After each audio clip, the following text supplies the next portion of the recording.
എന്താ സാറേ, ബില്ല് പാസ്സായ? അതിന്റെ കാര്യം ചോദിക്കാനാണ് ഞാൻ വന്നത്. നിങ്ങളല്ലേ 30,000 രൂപയുടെ ബില്ല് അയച്ചത്? അതെ, ഇതിലൊരു കള്ളത്തരില്ല കേട്ടോ. ബില്ലെന്തേ അവിടേക്ക് അയച്ചത്? പിന്നെ എന്റെ അമ്മായിപ്പന്റെ വീട്ടിലേക്ക് അയക്ക. നിങ്ങൾ ചെക്കിങ്ങിന് വന്നതായിരിക്കും അല്ലേ?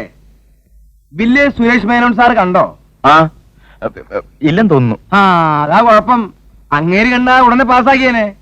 അതെന്താ? സുരേഷ് മേനോൻ സാറിന്റെ കാമുകി ബാലയിൽ അഭിനയിക്കാൻ വേണ്ടി എടുത്ത ഡ്രസ്സിന്റെ വിലയും അതിന്റെ തയ്യൽ കൂലിയുമാണ് ആ ബില്ല്. എനിക്ക് അല്ല, അങ്ങേർക്ക് അങ്ങനെ ഒരു കാമുകയില്ലല്ലോ. പിന്നെ തന്നോട് എഴുന്നള്ളിച്ചിട്ടാണല്ലോ അയാൾ പ്രേമിക്കാൻ പോണത്. ഇതൊക്കെ മുതലാളിമാരുടെ സ്വന്തം കാര്യം. താൻ ബില്ല് മുതലാളിയുടെ കൈ കൊടുത്താൽ മതി, അത് പാസ്സായിക്കോളൂ. ശരി, കൊടുത്തേക്കാം.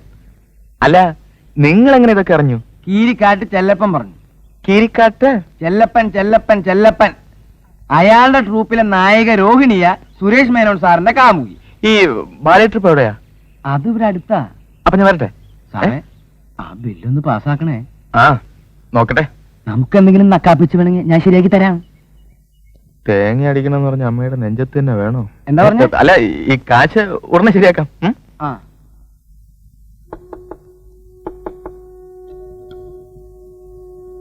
രോഹിണി എന്താ വല്ല പുതിയ കള്ളത്തരം കൊണ്ട് വന്നിരിക്കുകയാണോ?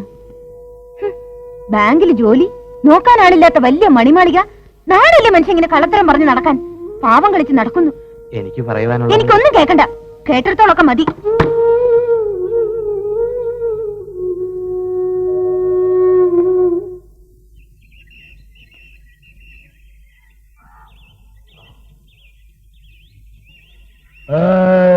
ഹലോ ഹലോ ഹലോ ഹലോ, ഇവിടല്ലേ കീരിക്കാരന്റെ ബാലെ? ബുക്കിങ്ങിന് വന്നാണ് എന്നെ ഡേറ്റ് എടുക്കില്ല. മൊയിലാളി ബിസി. ഗാന്ധികാളി പേപ്പറുകാരന്മാരുടെ കൂടെ ഒരേ മീറ്റിംഗ്. പത്രസമ്മേളനാണോ? എന്തരാന്താ ഞങ്ങളുടെ പുതിയ ഹീറോയിനി രോഹിണിയെ പേപ്പറുകാരന്മാർക്ക് പരിചയപ്പെടുത്തി കൊടുക്കുക. എത്ര പരിചയപ്പെടുത്താൻ? സുരേഷ് മേനോ എന്ന് കേട്ടിട്ടുണ്ടാ? ആര്? അദ്ദേഹം വലിയ പണക്കാരനല്ലേ? അത്ര വലിയ പുല്ലൊന്നും അല്ല. നമുക്കറിയാം അവന്റെയൊക്കെ കഥ. അവന്റെ തന്ത കള്ളനോട്ടടിച്ചല്ലേ പണക്കാരനായത്. അത് ഓട്ട് പുല്ല്. അവനൊക്കെ എന്തരായ നമുക്കെന്ത്? നമ്മുടെ ഭാഗ്യത്തിനോ എന്തോ നമ്മുടെ ട്രൂപ്പിൽ ഒരു ചരക്കുമായിട്ട് എവനൊരു ലൈൻ. നമ്മുടെ മൊയിലാളി അത് ശരിക്കും മുതലെടുത്ത്. പെണ്ണിപ്പ ഹീറോയിനി. ഇതിന്റെ കേറാപ്പില് സുരേഷ് മേനോൻ ബാലയുടെ പാർട്ട്ണറായ മൊയിലാളി കോളടിച്ച്. എവിടെ ഗാന്ധി ഹാൾ? എന്റെ കൂടെ വരി, ഞാൻ കാണിച്ചു തരാം. സാറ് ബാലയെ ബുക്ക് ചെയ്യാൻ തന്നെയാ വന്നത്? അതെ അതെ.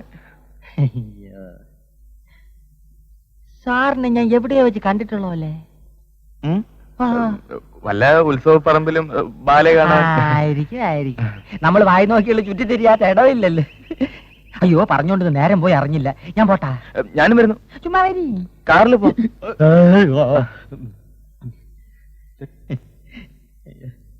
ഇതാണ് എന്റെ പുതിയ നായിക രോഹിണി. തികച്ചും നായിക പ്രാധാന്യമുള്ള ഒരു ബാലയാണ് ഇത്തവണ ഞാൻ അരങ്ങേറുന്നത്.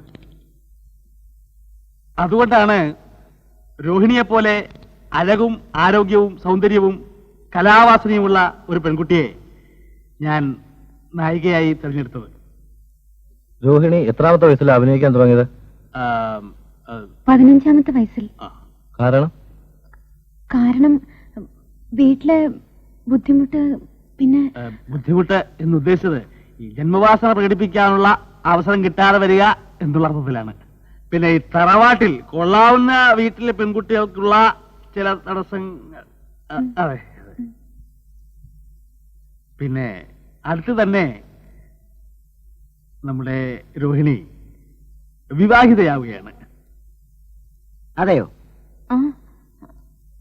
അങ്ങനെ തീരുമാനിച്ചിട്ടില്ല. ആരാ വരൻ? വരൻ നിങ്ങൾക്കൊക്കെ വളരെ വളരെ സുപരിചിതനായ കോടീശ്വരനായ സുരേഷ് മേനോൻ. ശരിയാണോ?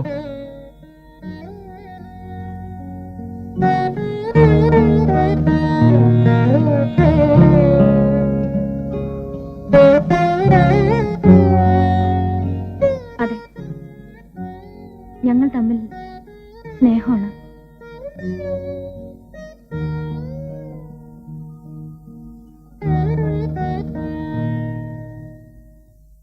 ഈ സുരേഷ് മേനോൻ ഇവിടെ വരുവോ? അത് അത് വരുമല്ലോ എന്ന് എനിക്ക് പറയാൻ പറ്റില്ല. എനിക്കൊരു അപേക്ഷയുണ്ട്. ഇത്തരം കാര്യങ്ങൾ ദയവീത് പത്രത്തിൽ പ്രസിദ്ധീകരിക്കരുത്. ഇത് എന്റെ പേഴ്സണൽ ആയിട്ടുള്ള ഒരു കാര്യമാണ്. അങ്ങനെ ഈ പത്രസമ്മേളനം തൽക്കാലം ഇവിടെ അവസാനിക്കുകയാണ്. നിങ്ങൾക്കെല്ലാവർക്കും എന്റെയും രോഹിണിയുടെയും പ്രത്യേകം നന്ദിയും കൃതജ്ഞതയും രേഖപ്പെടുത്തിക്കൊള്ളുന്നു. നമസ്കാരം.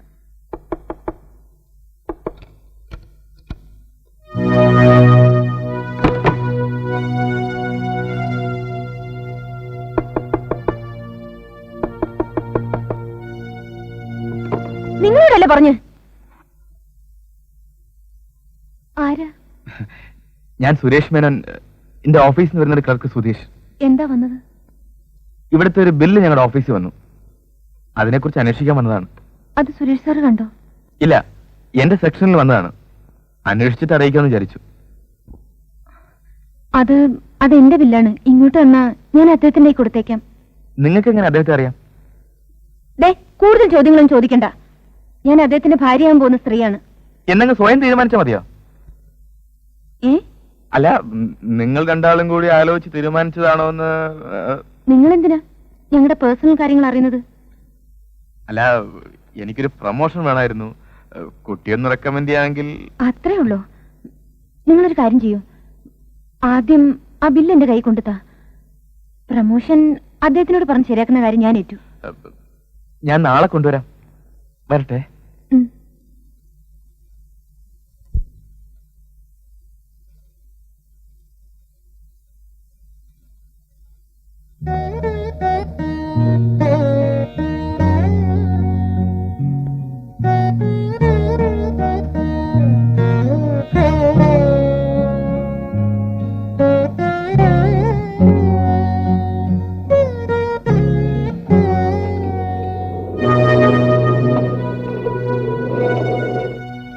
വരുന്നോ?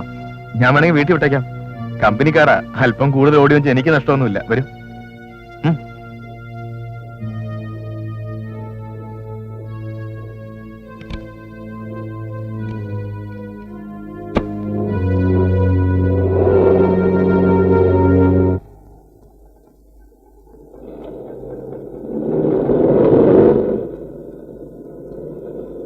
ഒന്ന് കാറ് നിർത്തൂ.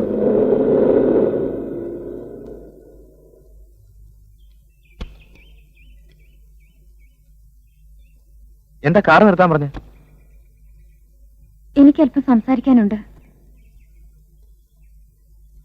നിങ്ങളോട് ഞാൻ നേരത്തെ പറഞ്ഞതൊക്കെ നുണയാണ്. നുണയാണെന്നോ? അതെ, സുരേഷ് മേനും ഞാനുമായിട്ട് സ്നേഹമാണെന്ന് പറഞ്ഞത് സത്യം പറഞ്ഞാ ഞാൻ അയാളെ കണ്ടിട്ടും കൂടിയില്ല. പിന്നെ അങ്ങനെയൊക്കെ പറഞ്ഞത്? സാഹചര്യങ്ങൾ കൊണ്ട് അങ്ങനെ വേണ്ടി വന്നു.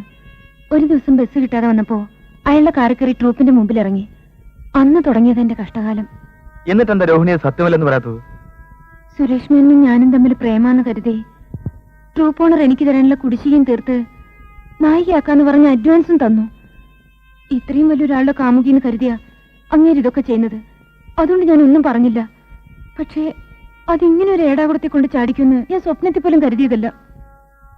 ചേടാ, ഇതിപ്പോ അമ്മ തൊട്ടാലും അമ്മയെ തൊട്ടാലും മോൻ ചാവൂന്ന് പറഞ്ഞ പോലെ ആയല്ലോ. രോഹിണി വിഷമിക്കണ്ട, ഞാൻ എങ്ങനെയെങ്കിലും അഡ്ജസ്റ്റ് ചെയ്തോളാം. ഇനിയും എന്ത് സഹായം വേണമെങ്കിലും എന്നോട് ചോദിക്കാൻ മടിക്കണ്ട.